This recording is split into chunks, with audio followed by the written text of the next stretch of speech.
Hi everyone, welcome to our YouTube channel. అన్ని videos అయితే చూస్తున్నారు కదా, ఎండ్ వరకు మధ్యలో అయితే స్కిప్ చేయమాకండి. మాకైతే ఇంట్లోనే జామ చెట్టు అయితే ఉందండి. సింపుల్గా నేనైతే ఇలా జామాకులతోనైతే డెకరేషన్ చేద్దామని ఫిక్స్ అయిపోయాను. ఇలా అయితే నేను ఆకులు తెంపడం అయితే స్టార్ట్ చేశాను. అక్కడక్కడ జామకాయలు కూడా ఉన్నాయి. నేనైతే వీడియో చేసుకుంటూ అయితే జామకాయలు తినడం స్టార్ట్ చేశాను. తినుకుంటూ అయితే వీడియో చేశానండి ఇవాళ నేను. చూడండి, ఇలా కొన్ని ఆకులు అయితే నేను తీసుకున్నాక స్లోగా ఇక వన్ బై వన్ అయితే ఇలా పెట్టడం స్టార్ట్ చేశాను. చూడండి మీరే, ఇలా ఫుల్ వర్క్ అయితే పెట్టాను. ఇవాళ స్పెషల్ ఏంటి అని అనుకుంటున్నారా? అయితే ఎండ్ వరకు చూడండి, మధ్యలో స్కిప్ చేయమాకండి. ప్రతి ఒక్కరు ప్లీజ్ సబ్స్క్రైబ్ చేసుకోండి మా ఛానల్ని.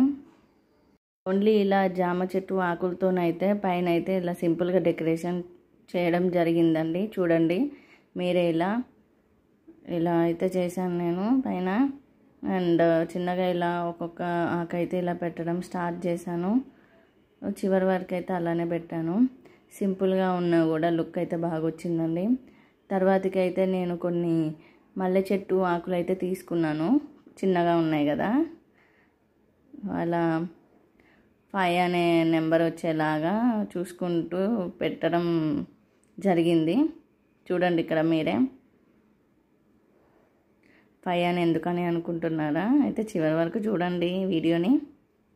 ఇంట్లోనే ఇలా ఈజీగా అయితే నేను డెకరేషన్ ఐడియాస్ అయితే చేస్తున్నాను మంత్లీ బేబీ ఫోటోషూట్స్కి. చూడండి, ఇలా 5 అయితే కంప్లీట్ అయిపోయింది ఫైనల్గా. ఆ తర్వాతకి వచ్చేసి ఇలా మన జెస్సీ పాపకి అయితే 50 days అయితే కంప్లీట్ అయిపోయిందండి. అందుకే నేను ఇలా ఇంట్లోనే సింపుల్గా చేస్తున్నాను. మల్లె చెట్టు ఆకులతోనాను, జామ ఆకులతోని. చూడండి 50 ఎంత నీట్గా వచ్చేసిందో. అండ్ అలా జామ ఆకులతో కూడా సింపుల్గా అయిపోయింది. కొన్ని మల్లె చెట్టు ఆకులు అయితే మిగిలితే నేనైతే ఇలా తీసుకున్నాను. కింద 50కి మాత్రమే ఇలా డెకరేషన్ చేశానండి, ఫుల్గా చేయలేదు. వేస్ట్ చేయడం ఎందుకని అలా చేశాను. చూడండి ఇంకా బాగా వచ్చింది. ఫైనల్గా అయితే ఇలా చేశాను. అందరూ జెస్సీ పాప కోసం వెయిట్ చేస్తున్నారా? ఇదిగోండి జెస్సీ పాప వచ్చేసింది. For more videos please do like, share and subscribe our channel. Thank you for watching our video. Thank you everyone.